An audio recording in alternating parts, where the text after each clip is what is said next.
In this video, we will be looking at some things like the roles of people in meetings. So that can be broken into three main categories: the chairperson, the secretary, and the participants. And if we go into a bit more detail, you will see that we have told you what the role of the chairperson is, and also then given you some responsibilities that they will be in charge of. So for example, if we look at the chairperson is the process director. They will facilitate the whole meeting from start to finish, and they have the responsibility of making sure that the meeting stays in order. Then we look at some of the responsibilities. They will manage the group. They will suggest problem-solving techniques. They will control the flow of conversation so that the meeting moves along and makes progress. Those are some of the responsibilities of the chairperson. Then we look at the role of the secretary. The role of the secretary is usually the person who makes all of the arrangements for the meeting and keeps formal records of the whole meeting process for proof. So their main responsibilities are to support the chairperson. They prepare all of the meeting documentation. They keep track of the meeting attendance and any notes on apologies. They prepare the venue, and they are the most likely person to use the meeting checklist that you have been exposed to in this training. The next one is the role of the participant. The participant is anybody else that attends the meeting. They are to play an active role, okay? But how active they are depends on the purpose of the meeting. So they may contribute a lot to the meeting. They may contribute a little bit to the meeting, but their purpose is to add either information or take part in the decision-making process, or they assist the secretary in noting information that is their individual responsibility. So they are the people that need to be there in order to help the chairperson and the secretary to meet the purpose of the meeting. Okay.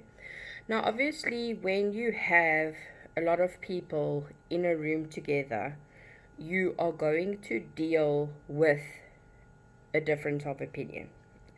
And this can cause a lack of progress in your meeting. So you need to be able to have a process to deal with these different types of opinions. And we call that adversarial thinking. So adversarial thinking is a polite name for quarreling. And most of the things that happen in a meeting is because of this way of thinking. But what we can do is we can break this down into three further categories. The first one is critical thinking. The second one is ego thinking. And the third one is rigid thinking. And for you as a chairperson or anybody else in the meeting, you need to be able to have tactics to change the pattern of this way of thinking. So if you are able to identify a critical thinker or an egotistical thinker or a rigid thinker, you have the tactics in your arsenal to be able to change their way of thinking, then that will help you in a meeting. So you can look in your module and you can see that there is the different types of thinkers, and then you can also see what tactics you can use to change that pattern of thinking. Another thing that can also help you to promote progress in a meeting is the table on page 14. So please look at page 14 and make sure that you understand all of that. If you have any questions, please do not hesitate to contact your facilitator. And the chairperson will be responsible mainly for dealing with the situations that arise, and they will need to be able to move the meeting along. Then, obviously, when you are in a meeting, there needs to be minutes taken of the meeting, okay? And the person who will be responsible for these minutes is the secretary. And there's a few different reasons why minutes need to be taken. Mainly that they monitor progress, they show that action is required for certain situations, they serve as a reminder. They also give information to people that weren't able to attend the meeting, and they act as a legal and historical record that the meeting took place. But there are different types of minutes that you need to be aware of.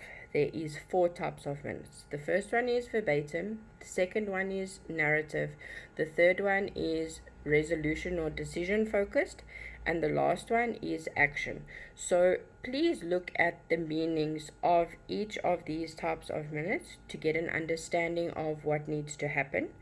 And if you have any question or need any more clarity on the different types of minutes, then please contact your facilitator. Remember that people reading any type of minutes will need to know what happened in the meeting, what actions are required, and they will serve as a reminder of the allocated responsibilities. So meeting minutes need to be very detailed, and they need to have as much information as possible, and make sure that that information is accurate. So if you look further in the training information form, you will see that we have given you an example of meeting minutes that were taken at Toddler's Paradise for a meeting, and we've highlighted the important information that you need to note on minutes. So please, if you would take down these notes off of the example and make them on your Toddler's Paradise minute in your notes. Then you're probably asking yourself, there's so many different things that we've been exposed to, and why do we need to have all of these documents in place? The reason for that is there needs to be record keeping in an ECD center. And an ECD center is required to have the system in place for preservation of their documentation and for evidence of what has actually happened in the ECD center. So when we look at record keeping required in an ECD center for a meeting, they are an invitation, an agenda, a meeting checklist, and meeting minutes. So please make sure that when you have any meetings in your ECD center, that all of that documentation is available to prove that the meeting took place. Otherwise, later on, there might be a problem to say, oh, but there's no checklist, or there's no minutes, or there was no agenda. You need to make sure that all of these are available in the ECD center for every single meeting that takes place, and that it is the secretary's responsibility to make sure that that gets done. So when you choose your secretary and your chairperson for your committee at your ECD center, please make sure that those people are able to do what is required of them. Thanks.